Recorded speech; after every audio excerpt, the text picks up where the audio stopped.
BJP के कुछ छुट भैया लोगों ने प्रेस वार्ता की कि प्रशांत किशोर के पास पैसा कहां से आता है। प्रशांत किशोर ने पटना में जमीन खरीदी है, इनके पास सेल कंपनी है। और आप लोग भी ये सवाल कभी कभी पूछते रहे हैं कि जनसुराज के पास पैसा कहां से आता है। तो मैं आज किसी दूसरे पर बात करूं उससे पहले जरूरी हो गया है कि आप ये जानिए कि प्रशांत किशोर के पास पैसा कहां से आता है, उस पैसे को देने वाले लोग कौन है, उसका स्रोत क्या है और उसको खर्च कैसे किया जाता है। क्योंकि सावन के अंधे को सब हरियाली ही दिखती है, बिहार के चोर नेताओं को सब चोर ही दिखता है। तो मैं आज कोई भी खुलासा करने से पहले अपने लिए, अपने जनसुराज में जुड़े हुए साथियों के लिए और बिहार की जनता के लिए ये बात बताना चाहता हूं कि अभी आपको आंकड़े जारी कर रहा हूं, उसको नोट कीजिए ताकि बिहार की एक एक जनता जाने कि जनसुराज का पैसा कहां से आया है, किस माध्यम से आया है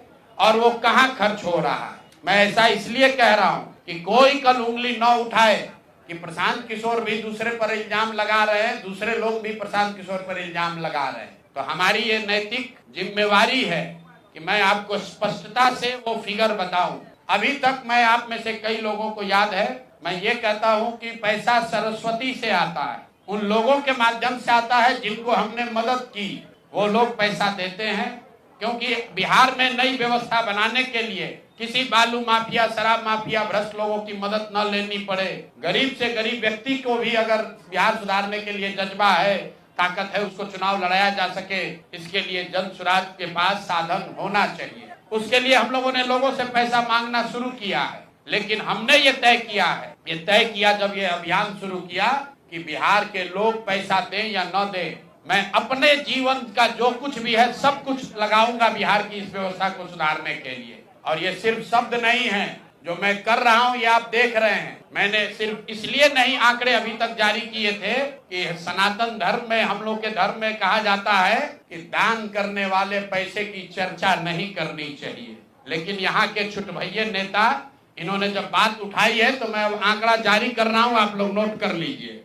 पिछले 3 वर्ष में प्रशांत किशोर को पैसा कहां से आया है। हमको पैसा 2 जगह से मिलता है। एक, जिसको हम लोग सलाह देते हैं, जिसको आप राजनीतिक कंसल्टिंग कह लीजिए, या जो भी आदमी हमसे सलाह मांगता है। हमने जीवन में कभी किसी से फीस नहीं लिया, लेकिन जब बिहार का अभियान शुरू किए तो ये तय किया कि अब हम फीस लेंगे क्योंकि हमको समाज के लिए पैसा चाहिए। तो 2021-22 से जिसने भी प्रशांत किशोर से मदद ली है, जिसने भी हमसे सलाह लिया है, वो चाहे कंपनी हो या पॉलिटिकल पार्टी, पहली बार अपने जीवन में मैंने ये भी किया है कि अगर कंपनी को भी, किसी बड़े बिजनेस हाउस को भी मेरे से सलाह चाहिए, उसका मैं फीस लेता हूँ। और टोटल जो फीस लिया गया पिछले 3 वर्ष में मेरे व्यक्तिगत अकाउंट में या मेरे से जुड़े हुए संस्थाओं में 241 करोड़ रुपया फीस के तौर पर मैंने पिछले 3 साल में जमा किया है।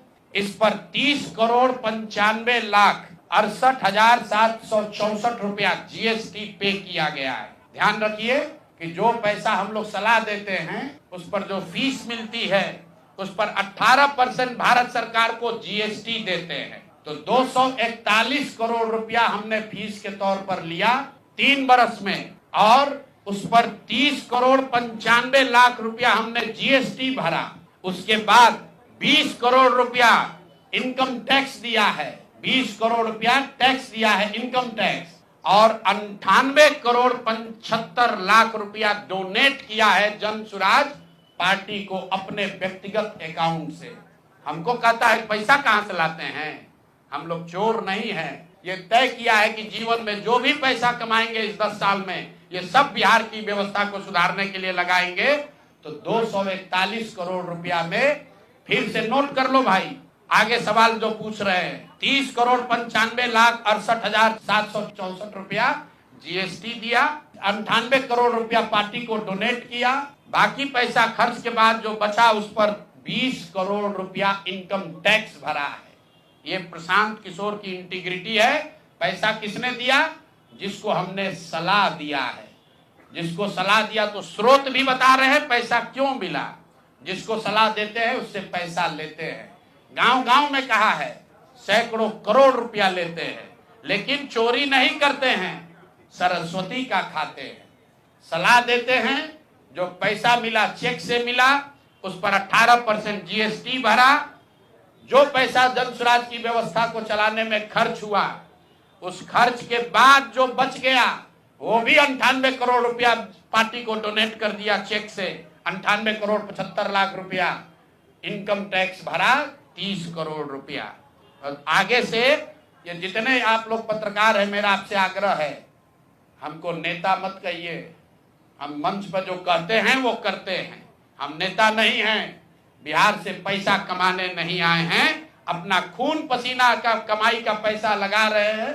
इसलिए लगा रहे हैं कि बिहार में गरीब से गरीब आदमी भी अगर सुधार के लिए कुछ करना चाहता है तो उसको पैसे के वजह से पीछे न हटना पड़े। और आपके सामने बिहार के लोगों को बता रहे हैं, अगले 10 बरस तक जब तक बिहार की व्यवस्था नहीं सुधरेगी, अपना शरीर बेच के भी पैसा लाना होगा तो भी पैसा लाएंगे, लेकिन बिहार में चोरी की राजनीति को खत्म करके ही दम लेंगे। ये आप ध्यान रखिए। और किसी भी अपने हमारे जो जन स्वराज के साथी हैं, उनको डरने की जरूरत नहीं है। 1-1 रुपया प्रशांत किशोर का अकाउंटेड है। केंद्र सरकार को जीएसटी भरा है, इनकम टैक्स भरा है। और जब आप इनकम टैक्स भरते हैं तो ये भी पूछा जाता है कि पैसा आया कहां से है। किसी ने कहा अभी एक प्रेस कॉन्फ्रेंस में, एक मैं खाली आपको उदाहरण देता हूं, नवयुगा कंस्ट्रक्शन के नाम पर किसी ने कहा पैसा दिया है। बिल्कुल दिया है। 11 करोड़ रुपया लिए है। 11 करोड़ रुपया 2 घंटा सलाह के लिए लिए। उनको एक प्रोडक्ट लॉन्च करना है, वो लॉन्च करने के लिए हमसे सलाह चाहिए, तो 11 करोड़ रुपया हमने कहा पार्टी को डोनेट करो, तब 2 घंटा का सलाह देंगे। ये बिहार के लड़के की ताकत है, ये सरस्वती की ताकत है।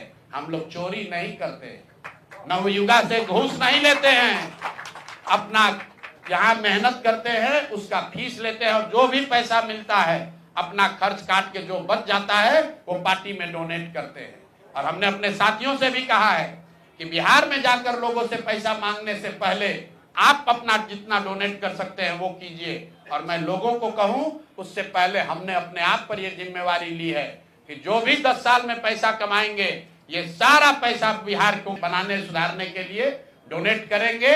और ये 98 करोड़ रुपया इस साल में डोनेट किया है मैंने, हमारे अकाउंट से सीधे जन स्वराज को मैंने डोनेट किया है। जिसको देखना है देख लीजिए। और फिर से दावा कर रहे हैं, अगर इसमें कोई कमी गलती 1 पैसा का निकल जाए तो केंद्र सरकार जांच करा ले, ईडी सीबीआई इनकम टैक्स लगा ले, 1 पैसे का ऊपर नीचे होगा नहीं। मेरे लिए अपमान की बात है कि आप कहते हैं कि अशोक चौधरी भी चोरी किया है, प्रशांत किशोर भी चोरी किया है। इन लोगों के पंक्ति में खड़ा होने वाले लोग नहीं हैं। मरना पसंद है, लेकिन इन चोर नेताओं के साथ बराबरी पर खड़ा नहीं हो सकते हैं।